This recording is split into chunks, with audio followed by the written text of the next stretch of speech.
ये धोनी कुमार हैं और वार्ड नंबर 2 बख्तावरपुर से निगम चुनाव में अपनी किस्मत आजमा रहे हैं। धोनी कुमार निर्दलीय प्रत्याशी चुनाव लड़ेंगे। मूल रूप से बिहार के दरभंगा जिले के रहने वाले हैं। धोनी करीब 2 दशक से बकोली गांव में रह रहे हैं। आखिर ऐसा क्या हुआ कि धोनी ने निगम चुनाव में उतरने का फैसला किया? आज खुद धोनी बताएंगे। देखिए, मैं आपको बताना चाहता हूँ कि मेरा परिवार का उद्देश्य रहा हमेशा से गांव समाज की सेवा करना। उसी उद्देश्य को मैं आगे बढ़ाना चाहता हूँ। रही मुद्दों की बात, तो मैं आपको बताना चाहूँगा कि गांव समाजी क्षेत्र का विकास ही मेरी प्राथमिकता रहेगी।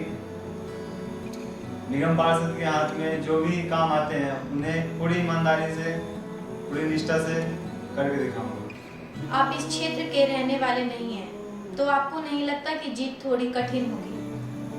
बिल्कुल,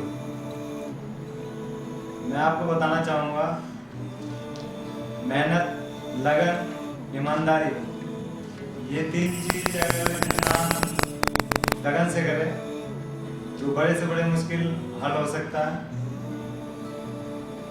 मैं 17 वर्षों से बकोली गांव में रह रहा हूँ। क्षेत्र के हर गांव में गया हूँ, उनकी समस्याओं को समझने की कोशिश किया हूँ। क्षेत्र के आदमियों से, पब्लिक से जो मुझे स्नेह प्यार जो मिल रहा है, उसे भरोसा है कि मैं ये जीत ज़्यादा दूर नहीं। अगर आपको मौका मिलता है तो आपकी प्राथमिकता में सबसे पहले कौन से कार्य होंगे? देखिए, मैं आपको बताना चाहूँगा कि वार्ड नंबर 2 में 16 गांव हैं। किसी में भी प्रवेश द्वार नहीं है। मेरा पहला काम रहेगा प्रवेश द्वार लगवाने का। अगर प्रवेश द्वार लगता है तो गांव की शोभा, गांव की मान सम्मान तो बढ़ता ही है, गांव की शोभा भी बढ़ जाती है।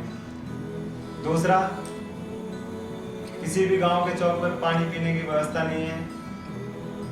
उन्हें सुनिश्चित किया जाएगा, पीने का पानी उपलब्ध कराई जाएगी। हर गांव में 2 टॉयलेट बनाए जाएंगे। हर गली में कचरे के डिब्बे लगाए जाएंगे जिससे कचरा नहीं फैले। हर स्कूल में साफ सफाई की व्यवस्था ठीक की जाएगी। हर पार्क में पेड़ पौधे लगाए जाएंगे। खुले जिम लगेंगे जिससे बच्चों को खुशहाली भी मिलेगी और गांव के पब्लिक को घूमने का आनंद भी मिलेगा। एक टीम बनाई जाएगी जिसमें 5 लड़के होंगे जो गांव की हर समस्या के समाधान के लिए तत्पर रहेंगे। किसी भी असहाय लड़की के शादी के लिए हमसे जो भी मदद होगा वो करेंगे। एक बात मैं और बताना चाहता हूँ, गेस्ट टीचर जो डेली वेज पे हैं, उनकी लड़ाई जो चल रही है उसमें मैं उनका समर्थन करूँगा। जो सफाई कर्मी डेली वेज पे हैं उनको पक्का कराने की कोशिश करूँगा। जो बच्चे स्कूल पढ़ने नहीं जा रहे हैं उनको प्रोत्साहन करेंगे कि स्कूल में जाकर पढ़े, जिनका शिक्षा मिल सके और देश को बच्चे से ही तरक्की मिलता है, क्योंकि नेता के हाथ में ही बच्चों का भविष्य रहता है। अक्सर शिकायत मिलती है कि सफाई कर्मी ठीक से सफाई नहीं करते। इस समस्या से आप कैसे निपटेंगे? देखिए, मैं आपको बताना चाहूँगा कि वार्ड नंबर 2 में 16 गांव हैं। अगर निगम पार्षद 1-2 घंटे का दौरा कर ले हर गांव में, 1 महीने में एक गांव का 2 दौरा हो जाएगा। उससे जो भी परेशानी होगा पब्लिक की, उसे जानकारी तो मिल ही जाएगा। उस जानकारी को सॉल्व करने का तरीका भी हो जाएगा। रही बात सफाई कर्मी की बात, ठीक, ये कोई बड़ी समस्या नहीं है। उन पे विचार किया जाएगा, उनसे उनकी जवाबदेही तय की जाएगी तथा सेंट्री इंस्पेक्टर जो हैं उनसे हर हफ्ते मीटिंग ली जाएगी, काम के बारे में जानकारी ली जाएगी उनसे। साफ सफाई रहने से गांव की शोभा तो बढ़ेगी। साथ ही जो मलेरिया, चिकनगुनिया और डेंगू जो बीमारी फैलती है वो नहीं फैलेगी। पार्षद अक्सर जीतने के बाद जनता को टाइम नहीं देते। ऐसी शिकायतें लगातार मिलती हैं। इसके लिए आपके पास कोई रोड मैप है? जी बिल्कुल। निगम पार्षद बनने के बाद उम्मीदवारों की जिम्मेदारियां बढ़ जाती है। उन्हें कई मीटिंग अटेंड करने पड़ते हैं, कई कार्यक्रम अटेंड करने पड़ते हैं। लेकिन मैं अगर जनता का प्यार मुझे मिला, अगर पार्षद बनने का मौका मिला तो ये समस्या नहीं आएगी। बात रोड मैप की है तो आपको बताना चाहूँगा कि वार्ड नंबर 2 में 16 गांव हैं। हर गांव में एक ऑफिस, छोटा ऑफिस खोला जाएंगे जिसमें एक स्टाफ रहेंगे। गांव की कोई भी समस्या हो उनकी दूर की जाएगी। प्लस सप्ते में एक बार वहाँ का मैं दौरा करके गांव की समस्या के बारे में जानकारी भी लूँगा। इससे क्या होगा, पब्लिक की जो शिकायतें हैं, निगम पार्षद नहीं मिल पाते हैं, उनकी शिकायतें भी दूर होगी और गांव की समस्या भी दूर होगी। कुछ आपके जैसे ही दावे बाकी उम्मीदवार कर रहे हैं। देखिए, उनके मुद्दे हैं, उनकी अपनी अपनी सोच है। ये तो जनता को फैसला करना है कि कौन सच बोल रहा है, कौन झूठ बोल रहा है। हम तो ये कहना चाहते हैं कि जो इलेक्शन में जो कैंडिडेट उम्मीदवार जो पैसे खर्च करेंगे वो बाद में कहाँ से निकालेंगे? वो तो जीतने के बाद निकालेंगे। हमें पैसे से कोई लगाव नहीं है और ना ही हम पैसे के दम पर इलेक्शन लड़ रहे हैं। वादे और दावे तो चुनाव में बहुत किए जाते हैं, लेकिन असल में जीतने के बाद उस पर कितना अमल किया जाता है ये देखने की बात है। इसीलिए हमने नारा दिया है, हम वादे नहीं इरादे लेकर आए हैं। अगर हमें पब्लिक ने जिताया, भरोसा किया हम पे, तो जो हम वादे कर रहे हैं वो हम करके दिखाएंगे। इसीलिए हमारा नारा है, वादे नहीं इरादे लेकर आए हैं। वादा टूट जाता है लेकिन इरादा नहीं टूटता। करीब 10 उम्मीदवार वार्ड नंबर 2 से निगम चुनाव में उतर रहे हैं। आपको ही वोट क्यों दें?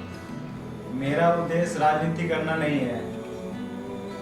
मेरा उद्देश्य इस गांव समाज की सेवा करना है, इसीलिए मैं राजनीति में उतरा हूं। मैं इस गांव समाज ने अगर मुझे जिताया तो अच्छा से अच्छा काम करके दिखाऊंगा, जिससे गांव समाज की नाम रोशन हो। जिस जगह का मैं रहने वाला हूं उसका भी नाम रोशन हो, जिस माँ बाप ने जन्म दिया उनका भी नाम रोशन हो।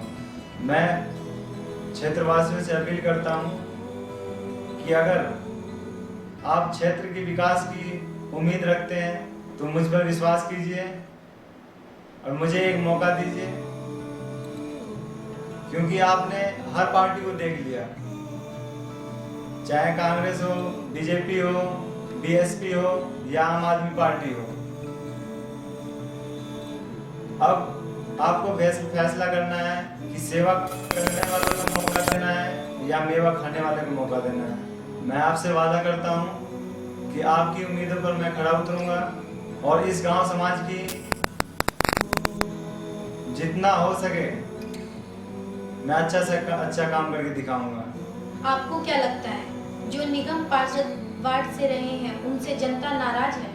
जहां तक मैंने गांव के लोगों को समझा है, उनकी सबसे बड़ी यही शिकायत है कि जब से निगम पार्षद बनी है तो उनसे कभी संवाद नहीं किए, ताकि क्षेत्र के गांव के आदमी उनसे अपनी समस्याओं को जानकारी दे सके। कई काम ऐसे हैं जो नहीं हुए या फिर अटके हुए हैं। अगर पब्लिक बदलाव चाहती है तो मुझे एक मौका जरूर मिलेगा। मैं एक बार फिर आपसे निवेदन कर रहा हूँ कि मैं यहाँ राजनीति करने नहीं आया हूँ, आप सबकी सेवा करने आया हूँ। आपसे सब निवेदन है कि एक बार आशीर्वाद देकर मुझे देखें। आप सबका आशीर्वाद मुझे चाहिए। जो काम मैं करूँगा